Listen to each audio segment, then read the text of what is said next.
बघा, एका टाकीमध्ये 15% अल्कोहोलचे 10 लिटर द्रावण आहे.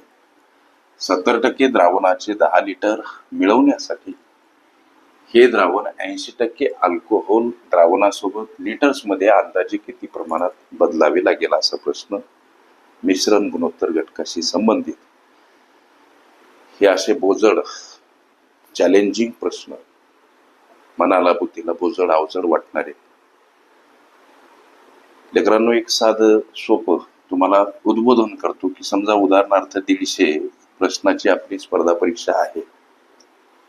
स्पर्धा परीक्षेचा मूळ उद्देश हेत हा आहे की गोरगरीब लेकर त्यांना रोजगार प्राप्त झाला पाहिजे, हे शासनाचं मानस असतं. उदाहरणार्थ तुम्ही ओपन मध्ये येता आणि तुम्हाला ही परीक्षा क्वालिफाय होण्यासाठी 90 मार्क लागतात.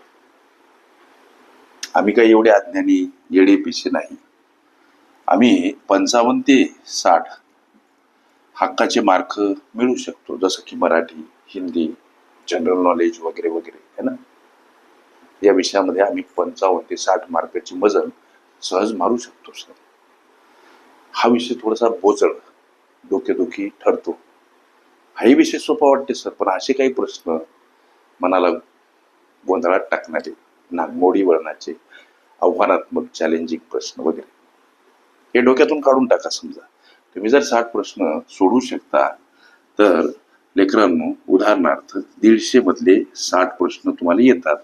आता याची जर गोळाबेरीज केली तर 90 प्रश्न सोडायचे राहतात. इकडे तुम्हाला 60 मार्क तुम्ही अचीव केले. लक्ष द्या, आता तुम्हाला 90 ही क्वालिफाईंग क्रायटेरिया, एलिजिबिलिटी क्वालिफाय करण्यासाठी लक्ष द्या. फक्त किती? 30 मार्क हवे. 30 मार्क हवे आणि प्रश्न खेळण्यासाठी 90 आहे. 90 मध्ये 6 आरखे टोले जरी मारले तर हे 30 मार्क तुम्हाला सहज मिळू शकतात. पॉझिटिव्ह राहा. काही प्रश्न स्पर्धेमध्ये 100% नशिबाचे असतात आणि रामटोले कलेक्टर सुद्धा मारल्याशिवाय राहत नसतात, याचं भान ठेवा. घाबरू नका, भिवू नका. आव्हानं माणसाला मोठी करतात. लक्ष द्या, संकटाला, आव्हानाला भिवू नका, हिमतीनं राहा. आणि गणित हा विषय पोरांनो असा आहे जो सरावाशिवाय साध्य सोपा बनत नाही, कमांडेबल बनत नाही. असे काही डोके फिरू माथे फिरू प्रश्न पाहिले की जीव आरवळते आणि आम्ही त्या अर्जुनासारखं करायला लागतो.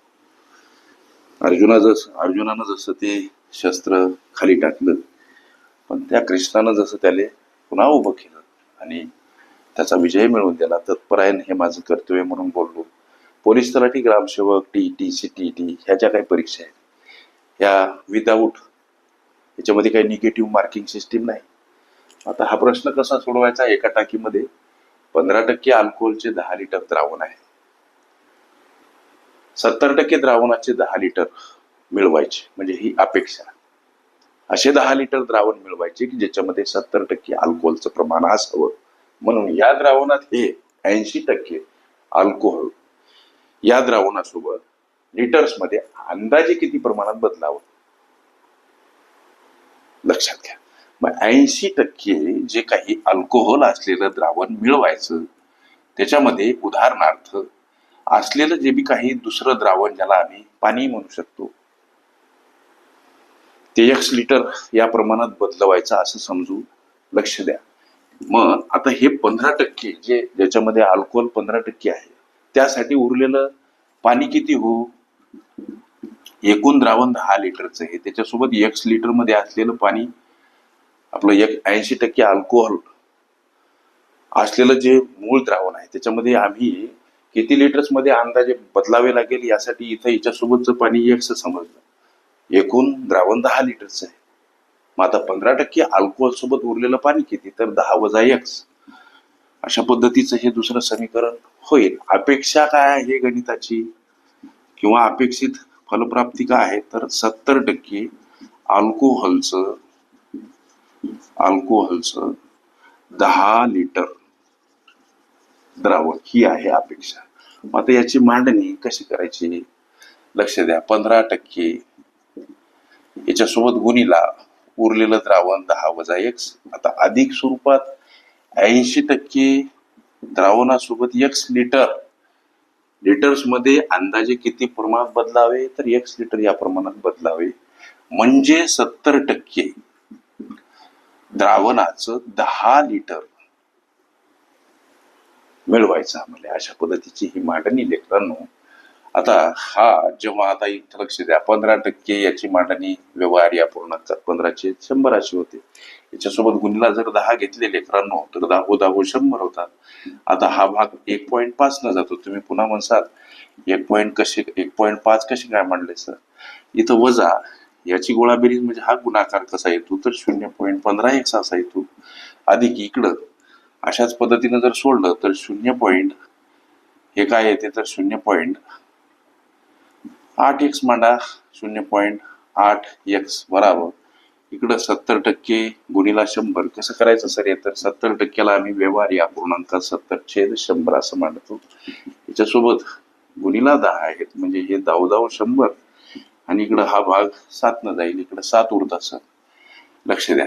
आता 1.5 याची जर गोळाबेरीज केली, हे तुम्ही 0.8 म्हणजेच 80 असा त्याचा अर्थ असतो. याची जर गोळाबेरीज केली वजा 0.15x अधिक 0.80x, एक संख्या वजा एक संख्या अधिक, तेव्हा मोठ्या संख्येतून लहान संख्या वजा करत उत्तरासमोर मोठ्या संख्येच्या समोर असलेलं चिन्ह मांडावं लागते, असं गणितीय गुणधर्म. मग आता इकडे हे काय येणार तर 0.65 ही गोळाबेरीज होईल. एक्स मात्र त्याच्यासोबत इकडे 7 उरले. आता लक्ष द्या 0.65 एक्स लक्ष द्या बराबर या 7 कडे जाताना हे 1.5 वजा स्वरूपात का मांडायचे? संख्या परस्पर विरुद्ध बाजूने जाताना एखाद्या पदासोबत अधिक असतील, वजा वजा असतील, अधिक गुणीला असतील, भागीला भागीला असतील, गुणीला अंशस्थानी असतील, छेदस्थानी छेदस्थानी असतील, अंशस्थानी मांडा. मग आता 0.65 एक्स गोष्टी लक्षात घ्या. बरोबर ही गोळाबेरीज काय म्हणजे वजाबाकी 5.5. आता एक्सला एकटं करा, नुकतं सांगितलं त्याप्रमाणे हे आता 0.65 गेले भागीला. आता लेकरांनो हा जेव्हा तुम्ही भाग द्याल तेव्हा 8.46 असा जातो. 8.46 म्हणजे अप्रॉक्सिमेटली म्हणजे जवळचं उत्तर काय तर 8.5 असं आम्ही म्हणू शकतो.